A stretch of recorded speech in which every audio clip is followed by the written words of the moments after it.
BBM squad Mutharaiyar உறவு சொந்தங்கள் அனைவருக்கும் என்னுடைய இனிய மாலை வணக்கம்.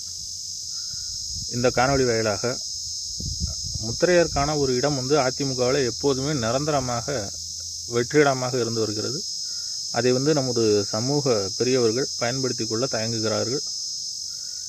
ஆரம்பத்திலிருந்தே இதை நம்ம பயன்படுத்தி வந்திருந்தோம் அப்படின்னா இன்றைக்கி இந்த சமூகம் இப்படி ஒரு அவல நிலைக்கு போயிருக்காது.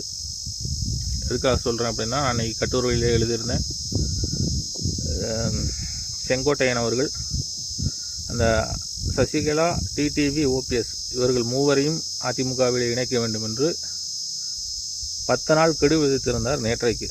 நான் நேற்றைக்கு என்னுடைய முகநூல் பக்கத்தில் சொல்லியிருந்தேன், இது கண்டிப்பாக நடக்காது. கண்டிப்பாக அது அப்படி இணைத்தால் எடப்பாடியாருக்கான ஒரு சிக்கல் உண்டாகும்.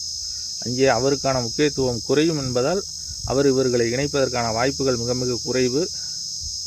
வேண்டுமானால் செங்கோட்டையனை அதிமுகவிலிருந்து நீக்கலாம் என்கிற அளவுக்கான ஒரு கட்டுரை எழுதியிருந்தேன். அதுதான் இன்றைக்கு பழித்திருக்கிறது.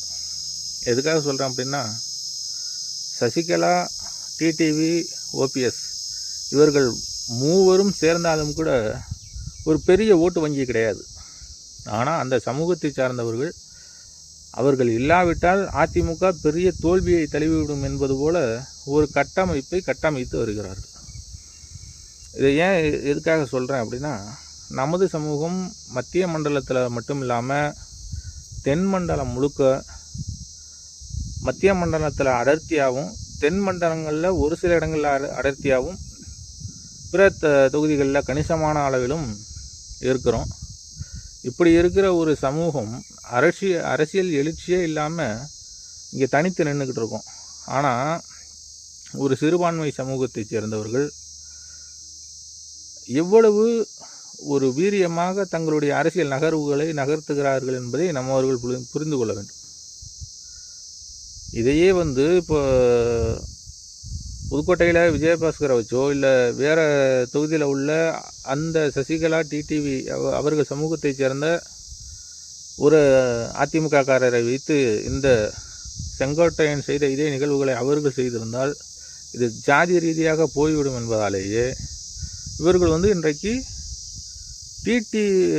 செங்கோட்டையனை வைத்து, அதாவது எடப்பாடியாருடைய ஜாதிக்காரரான செங்கோட்டையனை வைத்து இந்த விஷயத்தை ஜாதி விஷயமாக இல்லாமல் ஒரு பொது விஷயம் போல் அதிமுகவுக்கு நன்மை தரக்கூடிய விஷயம் போல் இவர்கள் கட்டமைத்து கொண்டு போகிறாங்க. அப்போ எந்த அளவுக்கு அவர்களுடைய அரசியல் தெளிவு இருக்கிறது, இதையெல்லாம் அவர்களிடமிருந்து நாம் கற்றுக்கொள்ள வேண்டும். ஏன்னா நம்முடைய சமூகம் தொன்று தொட்டு பல 100 ஆண்டு காலம் இந்த மண்ணையும் மக்களையும் அரசாட்சி செய்து பாதுகாத்த ஒரு அரச குலம். அப்படிப்பட்ட சமூகத்தில் இன்றைக்கி அரசியல் அனாதைகளாக ஆக்கப்பட்டிருக்கோம். அவ்வளவுக்கும் இந்த அனைத்து இந்திய அண்ணா திராவிட முன்னேற்றக் கழகம் கட்சி எம்ஜிஆர் திமுகவிலிருந்து பிரிந்து கட்சி ஆரம்பிக்கிற பொழுது 5வது உறுப்பினராக கையெழுத்திட்டவர் சொல்லரசு ஐயா குல செல்லையா எம்எல்ஏ அவர்கள். அதன் பிறகு இதே அதிமுகவிலே எம்ஜிஆர் காலகட்டத்தில் தான் முத்திரையர்களுக்கான அமைச்சரவையில் இடம் கிடைத்தது. அதை நம்ம போன காணொலியே சொல்லியிருந்தோம். ஐயா எம்ஆர் கோவிந்தன் அவர்கள் அவருடைய காலகட்டத்தில் தான் அவருக்கு முதலாக அமைச்சர் பதவி கிடைக்கிது எம்ஜிஆர் காலகட்டத்தில். இப்படி முத்திரையர்களுக்கான ஒரு முக்கியத்துவம் வாய்ந்த ஒரு கட்சியாக இருந்த அஇஅதிமுக அதன் பிறகு எம்ஜிஆருக்கு பின்னான காலங்களில் சில சதிகாரர்களின் ஊடுருவல் காரணமாக முத்திரையர்களுக்கான முக்கியத்துவம் என்பது அந்த கட்சியில் இல்லாமலே போய்விடுகிறது. இன்றைக்கும் அதே நிலை தான்.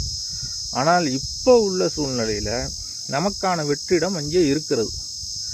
ஏன் வெற்றிடம் இருக்குன்னு நான் திரும்ப சொல்கிறேன் அப்படின்னா, இப்போ உள்ள சூழ்நிலைக்கு நமது சமூக வளர்ச்சியை பிடிக்காதவர்கள் ஒரு சில பேர் அதிமுகவில் இல்லை.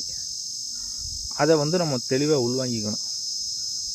ஏன்னா இத்தனை நாள் ஏன் நம்மளால் அதிமுகவில் ஒரு வளர்ச்சி அடைய முடியலை அப்படின்னா, அங்கே நமது சமூகத்து வளர்ச்சி பிடிக்காத சில நபர்கள் இருந்தார்கள்.